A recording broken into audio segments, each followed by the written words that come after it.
Good morning, friends. Welcome to our channel Paramount English Spoken Center. I am your host and your friend Sunil Kumar Singh. Today is spoken class day 4. Guys, and we are going to learn a new topic that is tense.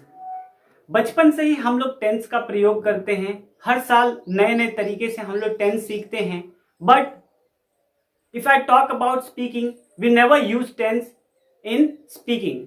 अब किस तरह से हम लोग tense का प्रयोग करके वाक्य को बना सकते हैं, किस तरह से स्पोकन इंग्लिश में हम लोग उसका प्रयोग कर सकते हैं. Today will see all about this topic. Guys, basically आप सब जानते हैं कि टेंस होता कैसे, किस तरह से वर्क होता है, किस तरह से हम लोग वाक्य को एक दूसरे के साथ में कोऑर्डिनेट करके, एक दूसरे के साथ में रिलेट करके हम लोग उसका इस्तेमाल कर सकते हैं. How we can relate two sentences to form another sentence. किस तरह से हम लोग वाक्य को रिलेट करके कोई भी चीजों के बारे में बता सकते हैं. Guys, if you talk about time and tense, tense 3 प्रकार का होता है. First is present tense, past tense and future tense. Tense कैसे हम, guys, first is present, past and future. Depending upon the time के अनुसार हम लोग टेंस को 3 पार्ट में डिवाइड करते हैं. First is present, second is past and third is future. ये हम लोग टाइम के अनुसार करते हैं. अब टाइम के अनुसार ये 3 टेंस हमारे पास में ऑलरेडी है यहाँ पे. अब वर्क के अनुसार हम लोग टेंस को कैसे कैटेगराइज कर सकते हैं. With the help of work, how we can categorise tense into parts. Work के अनुसार अगर हम लोग कैलकुलेट करें तो first is indefinite, second is continuous and third is perfect. Another is perfect continuous. Time के अनुसार प्रेजेंट हो गया, पास्ट हो गया और फ्यूचर हो गया. वर्क के अनुसार इंडेफिनिट हो गया, कंटिन्यूअस हो गया, परफेक्ट हो गया, perfect continuous. But guys, we have to remember, we basically use these kind of sentences for spoken English. ये जो perfect continuous होता है, इसका प्रयोग basically it is rarely used, बहुत कम इसका इस्तेमाल होता है. and we for spoken English basically maximum sentence is from present indefinite, past indefinite, future indefinite. ज्यादा करके हम लोग indefinite, present indefinite, continuous और perfect का इस्तेमाल करते हैं. past में भी हम लोग तीनों का इस्तेमाल करते हैं और future में भी हम लोग तीनों का प्रयोग करते हैं. We use all this 3 combined to create a sentence. इसका प्रयोग रेयरली होता है, लेकिन इसके बारे में भी हम लोग थोड़ा जानेंगे. Guys, if I talk about tense की अगर हम बात करते हैं, हम लोग बहुत अच्छे से इसके बारे में जानते हैं, इसके बारे में हम लोग समझते हैं. But if in a case of speaking English, we have to use correct tense. Noun आपका करेक्ट फॉर्म में होना चाहिए. कहाँ होना चाहिए नाउन, कहाँ होना चाहिए आपका pronoun. And where we have to use other words, we have to check. इस तरह से हम लोग इसके बारे में सीख सकते हैं. प्रेजेंट इंडेफिनिट, अगर हम लोग प्रेजेंट इंडेफिनिट की बात करते हैं, present indefinite means the daily routine, whatever things you do on daily basis, habitual action, universal truth, possession, all comes under present indefinite. Daily routine,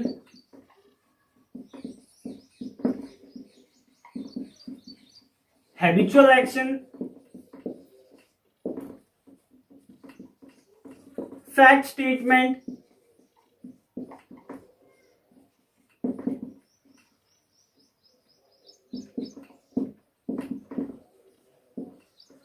possession. ये जितना भी हमने यहाँ पे मेंशन किया हुआ है, ये सब प्रेजेंट इंडेफिनिट के अंदर आता है और किस तरह से हम लोग इसका इस्तेमाल कर सकते हैं. Daily routine, on daily basis whatever things you do, like I go to school daily, it all comes under present indefinite. Habitual action यानी कि जो आपका हैबिट होता है, जैसे कि I brush my teeth, I comb my hair, ये सब नॉर्मल सेंटेंस जो हम लोग प्रयोग करते हैं, it is under present indefinite. Fact statement, universal truth statement, they are one and the same thing, depending how there are very less difference between them.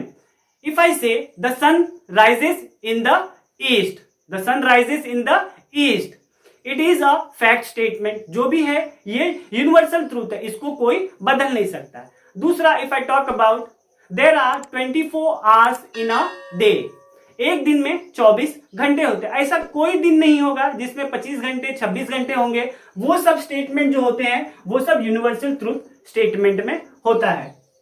Guys, possession, if I talk about possession, कोई भी चीज को आप own करते हैं यानी कि वो खुद का है आपका, उसके ऊपर आप अधिकार रखते हैं, वो सब पोजेशन में आता है। जैसे कहें this is my car, this is my car, this is my house, I am in my house, हम अपने घर में हैं। ये सब प्रकार के जो भी स्टेटमेंट होते हैं वो सब होते हैं प्रेजेंट इंडेफिनिट, और डेली बेसिस पे हम लोग इसका इस्तेमाल करते हैं। अगर लॉजिकली इसको फॉर्मेट वाइज अगर हम लोग देखें तो किस तरह से इसको हम लोग बना सकते हैं, subject plus V1 plus SES plus object.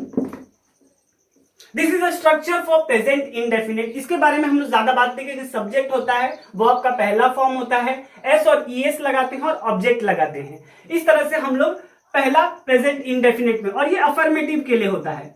जो भी हम लोग के पॉजिटिव स्टेटमेंट होते हैं वो सब अफर्मेटिव के लिए हम लोग इस्तेमाल करते हैं। जैसे कि I like to watch, I like to watch videos, I like to watch videos। ये हम लोग I हो गया सब्जेक्ट, वर्ब हो गया, फर्स्ट फॉर्म हो गया, लाइक हो गया, S और ES हम लोग लगा सकते हैं डिपेंडिंग अपॉन द सिचुएशन, और ऑब्जेक्ट ये हम लोग का वीडियोस हो गया। कैसे हम लोग एक दूसरे के साथ में इसको रिलेट कर सकते हैं स्पोकन इंग्लिश में, ये हम आपको बता रहे हैं। ये हम लोग का अफर्मेटिव सेंटेंस है। Guys, if you want to create negative sentence, इसी को भी अगर आपको नेगेटिव में कन्वर्ट करना है, ज्यादा इसमें कुछ करना नहीं होगा। आई डू और डस का यहां पे प्रयोग कर सकते हैं, subject plus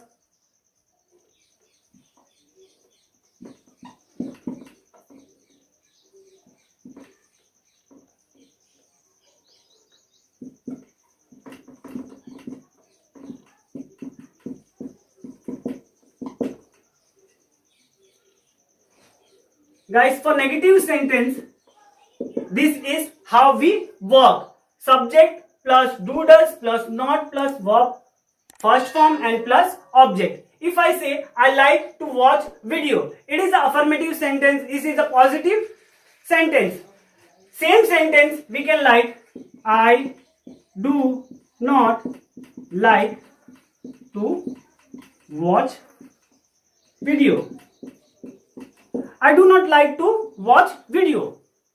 If I say, अगर हम क्वेश्चन पूछें क्यों आपको वीडियो पसंद नहीं है, Why do you like my video, इस तरह से अगर हम क्वेश्चन पूछें तब हम लोग इसका आंसर दे सकते हैं। Third is interrogative. Interrogative guys, for interrogative किस तरह से हम लोग इसका बना सकते हैं, किस तरह से हम लोग इसको इस्तेमाल कर सकते हैं। Interrogative and double interrogative, they are very useful for us in spoken English, और इसके ऊपर ही हम लोग फिलहाल ज्यादा कॉन्सेंट्रेट करेंगे। इसलिए हम लोग इसके ऊपर ज्यादा कॉन्सेंट्रेट करेंगे।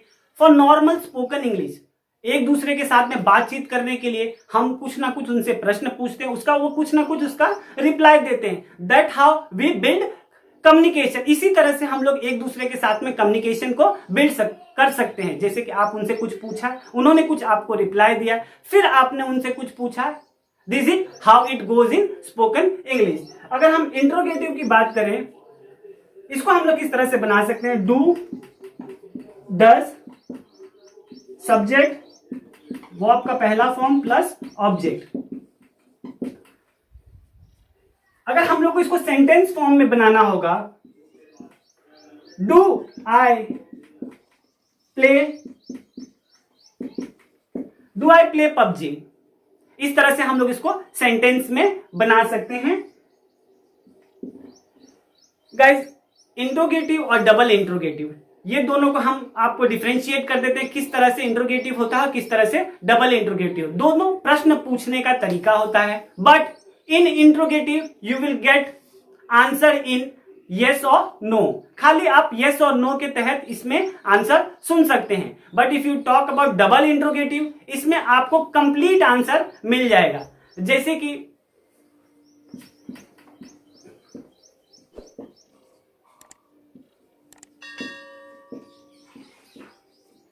open ended and close ended. If you talk about open ended question and close ended question, open ended question क्या होता है और close ended question क्या होता है, और दोनों का इस्तेमाल हम लोग स्पोकन में किस तरह से कर सकते हैं, how we can use open ended question and close ended question in spoken English to build a English communication, इसके बारे में आपको बताते हैं। ओपन एंडेड क्वेश्चन वो होता है जिसका आंसर आपको बहुत ज्यादा लंबा करके मिलता है, और क्लोज एंडेड वो क्वेश्चन होते हैं जिसके आंसर हम लोग को यस और नो में मिलता है। जैसे कि अगर हम क्वेश्चन पूछें do you know me, present indefinite ही है, इसमें हम लोग प्रेजेंट इंडेफिनेट ही यूज कर रहे हैं। अगर हम आपसे पूछे क्या आप हमें जानते हैं, either you will say yes, जी हाँ हम आपको जानते हैं, या फिर नहीं, no I don't know you, इस तरह से आंसर हम लोग दे सकते हैं। लेकिन अगर वही वाक्य को हम लोग डबल इंट्रोगेटिव में पूछे, तो अगर हम पूछें why is your name Sunil, क्यों आपका नाम सुनील है, अब इसमें वाई लग गया, अब आप उसको शॉर्ट में नहीं बता सकते हैं, क्यों बोल दिए तो आपको बहुत ज्यादा लेंदी, because your initial word is S, आपका नाम सुनील इसलिए है, और हम लोग एक्स्ट्रा बना सकते हैं। More example guys, Y do you learn English, Y do you learn English, आप इंग्लिश क्यों सीखते हैं। अब अगर ये प्रश्न आपसे किसी ने पूछा तो आप उसका आंसर यस और नो में नहीं देंगे, लेकिन वही प्रश्न को अगर हम पूछें do you learn English, do you, क्या आप इंग्लिश पढ़ते हैं, तो आप कहेंगे हाँ। लेकिन अगर वही सेंटेंस अगर हम आपसे पूछे why do you learn English, now you have given a chance to speak, आपको बोलने के लिए मौका दिया गया, आपसे प्रश्न पूछा गया है, यू कैन इलेबोरेट। अब आप उसको किस तरह से बोल सकते हैं, I like English because English is my favourite subject, I believe that in next coming years English will be spoken all over the world. इस तरह से आपको मौका मिल गया और आप अपने कन्वर्सेशन को बिल्ड कर दिए। लेकिन आप चाहते हैं कि आप जो क्वेश्चन पूछ रहे हैं और सामने वाले का रिप्लाई यस और नो में आना है, तब उस समय पे हम लोग क्लोज एंडेड क्वेश्चन पूछेंगे, शॉर्ट में क्वेश्चन पूछेंगे, जिसमें डू से हम लोग स्टार्ट करेंगे। Do you know me, yes I know you. Do you know Sachin Tendulkar, yes I know Sachin Tendulkar. Can you right, do you want to live in Bhabhua, अब उसमें अगर आपने पूछा, आपने कहा क्या आपको भभुआ में रहना है, तो आप कहेंगे हाँ या फिर नहीं, yes I want to stay, या फिर no I don't want to stay. लेकिन अगर वही हम आपसे बात पूछे why do you want to stay in Bhabhua, आप क्यों भभुआ में रहना चाहते हैं, अब now you have given a great chance to speak, आपको अब मौका मिल गया बात करने के लिए, तो आप उस कन्वर्सेशन को एक्सपांड कर सकते हैं, आप बहुत ज्यादा उसको बढ़ा सकते हैं। Because Bhabhua is my favourite place, I like people in Bhabhua, they are very cooperative in nature, वो एक दूसरे का साथ देते हैं, सहयोग करते हैं। इस तरह से हम लोग कन्वर्सेशन को बिल्ड कर सकते हैं गाइस। हम जो बात कर रहे हैं गाइस, ये ओपन एंडेड और क्लोज एंडेड क्वेश्चन के बारे में, ये इंग्लिश स्पोकन में बहुत ज्यादा वैल्यू रखता है। It creates a very good impression, आप अपने तरीके से सामने वाले को बातचीत करने के लिए रेडी कर सकते हैं। आप अगर ऐसा प्रश्न उससे पूछते हैं जिसमें उसको बहुत ज्यादा बोलने का मौका मिल गया और वो बहुत बड़ बोला है, उसको बोलने की बहुत ज्यादा आदत है, आपने प्रश्न पूछा, वो आधे घंटे तक 10 मिनट तक बोलते ही जा रहा है, आपको समझ में नहीं आ रहा हम उसको स्टॉप कैसे कर सकते हैं। वैसे समय में इंग्लिश को ध्यान में रखते हुए किस तरह से उसको प्रश्न पूछा जाएगा, वो प्रश्न होगा इस तरह से, डू यू, इस तरह से हम लोग इसको प्रश्न पूछ सकते हैं प्रेजेंट इंडेफिनेट में। अगर गाइस डबल इंट्रोगेटिव के बारे में आप लोग को थोड़ा सा बता देते किस तरह से होता है। गाइस डबल इंट्रोगेटिव में हम लोग सेम इसी तरह से यूज करते हैं, डू डज सब्जेक्ट वर्ब और प्लस ऑब्जेक्ट, लेकिन डू डज से पहले हम लोग यहाँ पे WH फैमिली लगा देते हैं। WH family, what do you mean by WH family? The word starting from W and H.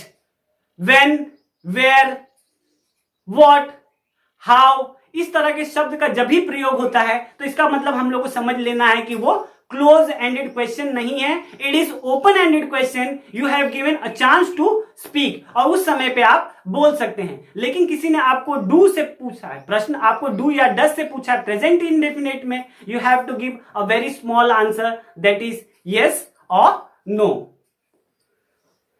Guys, this is all about present indefinite daily routine. Present indefinite के बारे में फिर से एक बार कंफर्म कर लेते हैं. डेली रूटीन जो होता है, जो हम लोग दिन भर का काम करते हैं, वो सब हम लोग के प्रेजेंट इंडेफिनिट में आता है. हैबिचुअल एक्शन, जो आप लोग का एक्शन होता है, जिसको आप लोग दिन भर करते हैं या फिर प्रत्येक दिन करते हैं, वो हम लोग का हैबिचुअल एक्शन होता है. फैक्ट स्टेटमेंट जो कि हकीकत है, जो बदलने वाला नहीं है. Mahatma Gandhi was father of nation. ठीक है, इसमें हम लोग ने वॉस लगा दिया, लेकिन इस काइंड के स्टेटमेंट को Mahatma Gandhi is father of nation, अब वो क्या हो जाएगा? Present indefinite. यूनिवर्सल